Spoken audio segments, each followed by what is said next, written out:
अर्हति अशरीरं शरीरेष्व नवस्थेष्व वस्थितं महान्तं विभुमात्मानं मत्वा धीरो न शोचति अशरीरं शरीरेषु अनवस्थेषु अवस्थितं महान्तं विभुम आत्मानं मत्वा धीरा न शोचति नायम् आत्मा प्रवचनेन लभ्यो न वेदया न बहुना श्रुतेन यमेवैष वृणुते तेन लभ्यस्तस्यैषा आत्मा बिभ्रीदुते तनुं स्वाम् नायम् आत्मा प्रवचनेन लभ्या न मेधया न बहुना श्रुतेन यम एव एषा विवृणुते तेन लभ्यः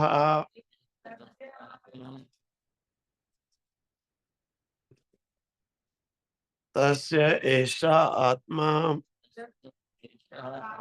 विवृणुते तनुं स्वाम। कहते हैं आसीनो दूरम व्रजति। आसीनः दूरम व्रजति। आसीना बैठा हुआ। आसीन कहते हैं बैठा हुआ। दूरम दूर, व्रजति चलता है जाता है। बैठा हुआ भी दूर जाता है।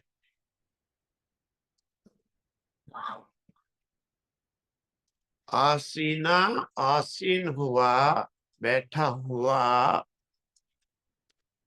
दूरम व्रजति दूर जाता है। क्योंकि कहा है कि वो ब्रह्म स्थानों के भांति एकदम स्थिर है, भरा हुआ है। स्थानों की भांति एकदम ठूंठ की भांति भरा हुआ है।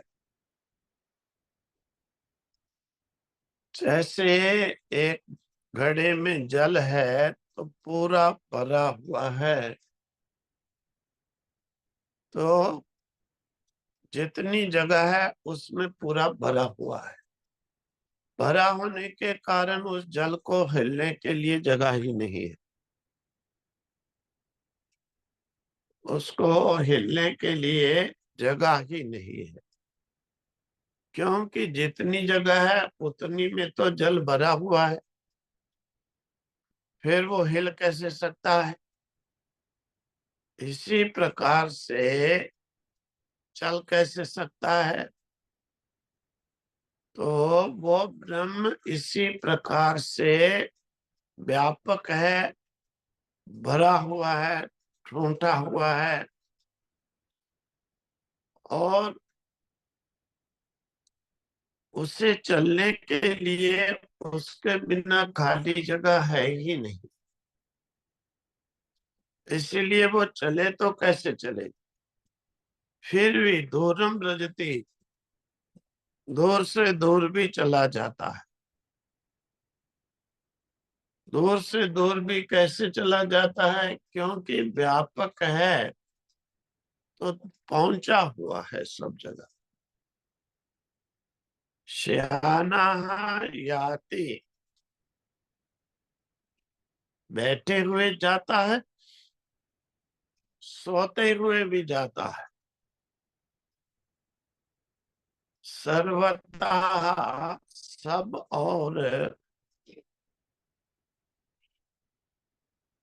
सब और पहुंच जाता है, क्योंकि व्यापक होने के कारण उससे भिन्न कोई जगह खाली है ही नहीं।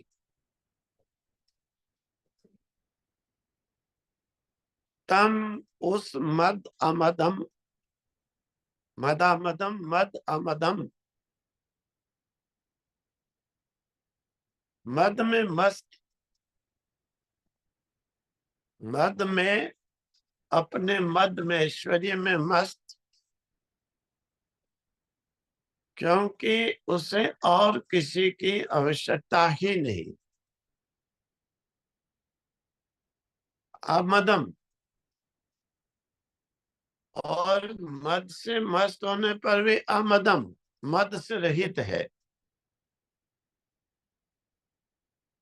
मद से मस्त होने पर भी अमदम, मद से रहित है।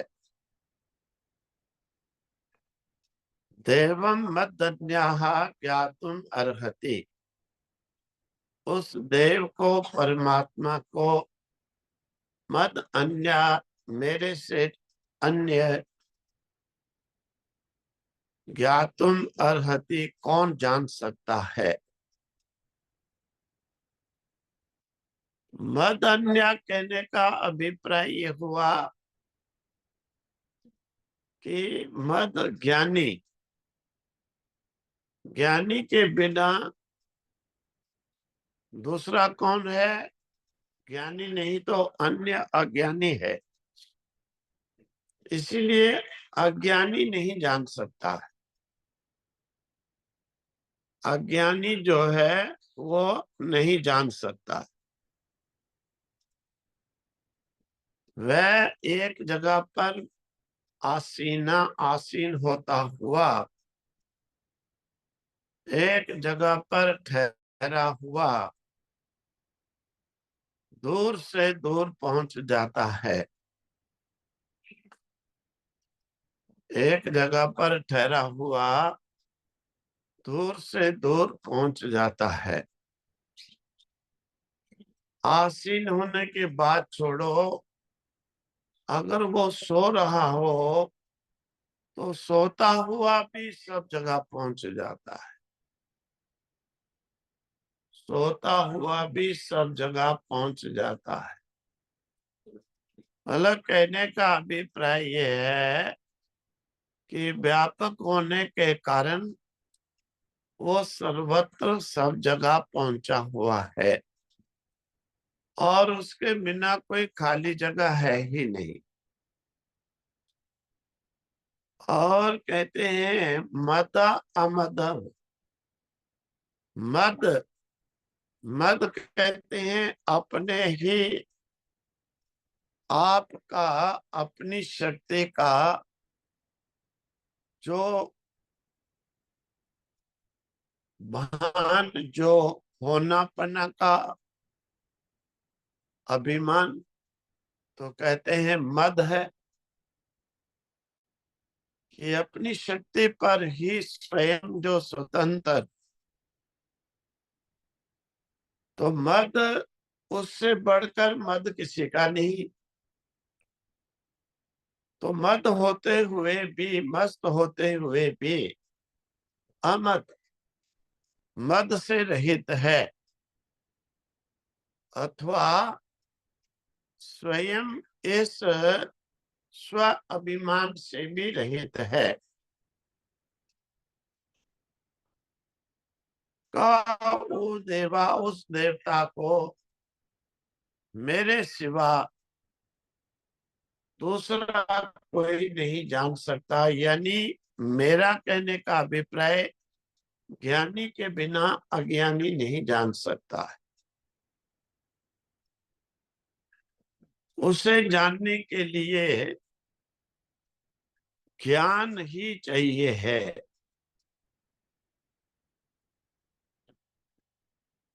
आप कहते हैं अशरीरम शरीरेषु अनवस्थेषु अनवस्थितम महांतम विभुम आत्मानं मत्वा धीरा न शोचति। अशरीरम, शरीर से रहित होते हुए भी, अशरीरम, शरीर से रहित होते हुए भी, क्योंकि उसका कोई शरीर, कोई रूप नहीं है, इसीलिए निराकार होने के कारण उसका कोई शरीर नहीं है।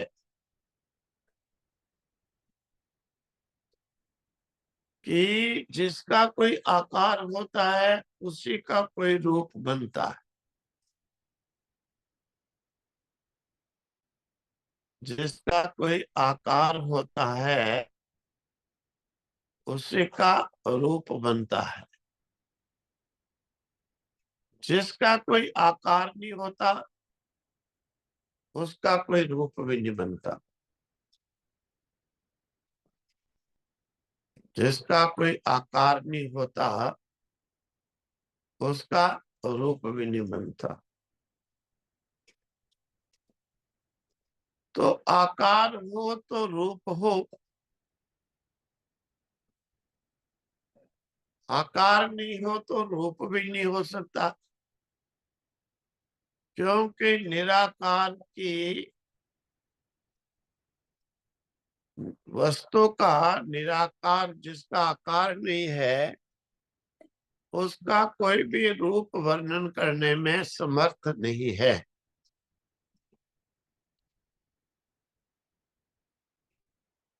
इंद्रियों के द्वारा केवल आकारवान वस्तु का ही वर्णन हो सकता है।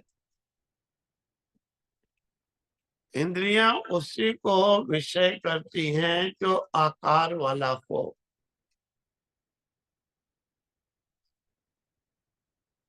और जिसका आकार नहीं इंद्रिय वहां पहुंच नहीं सकती। इसीलिए कहते हैं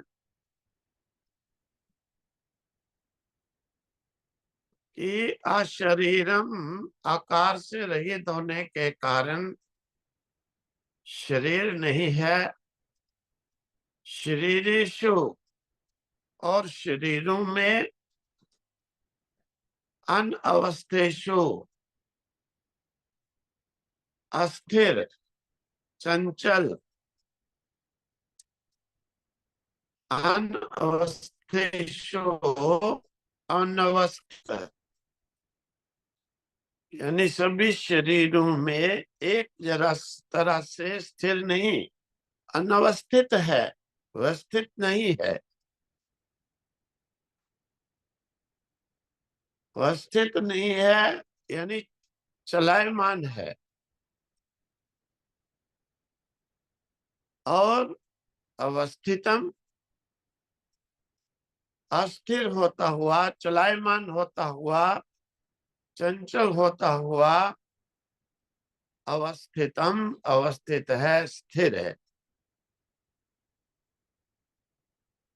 महानतम विभुम, ऐसे महिमाशाली, ऐसे महान, विभुम व्यापक, आत्मान, आत्मा को मत्वा, जानकर, धीरा न सोचती, जो बुद्धिमान पुरुष है, ज्ञानी पुरुष है, वो कभी भी शोक में नहीं पड़ता, दुखी नहीं होता। कहने का अभिप्राय यह है कि शरीरधारियों में जो बिना शरीर के मौजूद है,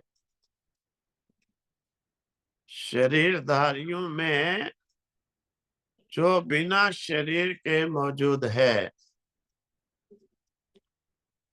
और अस्थिर पदार्थों में जो स्थिर रूप से है। पदार्थ भले अस्थिर हैं, लेकिन उनमें वो स्थिर है। पदार्थ विचलित बदलते हैं, वो नहीं बदलता है। मतलब कि शरीर है, जन्मते हैं मरते हैं, लेकिन शरीरों में वो न जन्मता है न मरता है। शरीर में अवस्था बाल्य होती है, तरुण अवस्था जवानी होती है, बुढ़ापा होता है। शरीर में वो भी रह रहा है, लेकिन शरीर में रहते हुए भी उसमें ना तो बाल्यावस्था आती है, न तरुण, न बुढ़ापा।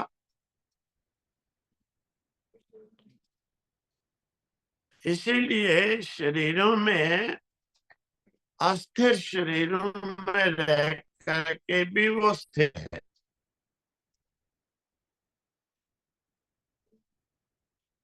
और स्थिर रह करके, अस्थिर होकर के भी, अस्थिर पदार्थों में होकर के भी स्थिर होकर के, ऐसे महानतम विभु, महान विभु व्यापक आत्मा को, जो धीरा धीर है, बुद्धिमान पुरुष है, वो उसे इस प्रकार से जानकर, उसके स्वरूप में उसे जानकर,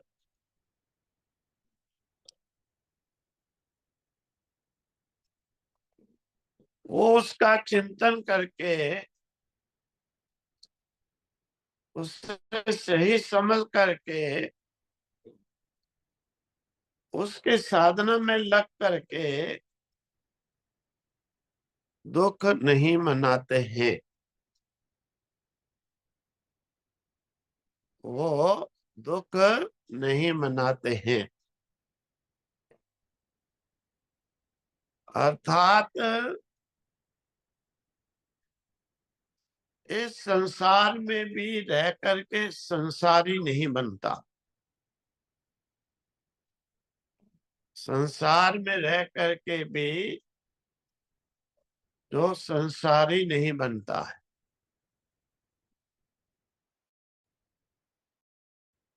इसीलिए असंसारी यानी संसार से निराला, संसार से अलग हो करके, मनन पूर्वक उसे जान करके, उसका चिंतन करके, उसकी साधना में लग करके, उसका अभ्यास करता हुआ कभी शोक में नहीं पड़ता है, उसे कभी दुख नहीं होता, दुखों में नहीं पड़ता है। हे नचिकेता, इसीलिए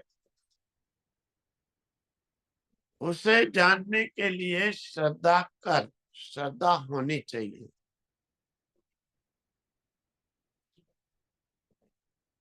ओम तत्सत, ओम तत्सत, ओम तत्सत।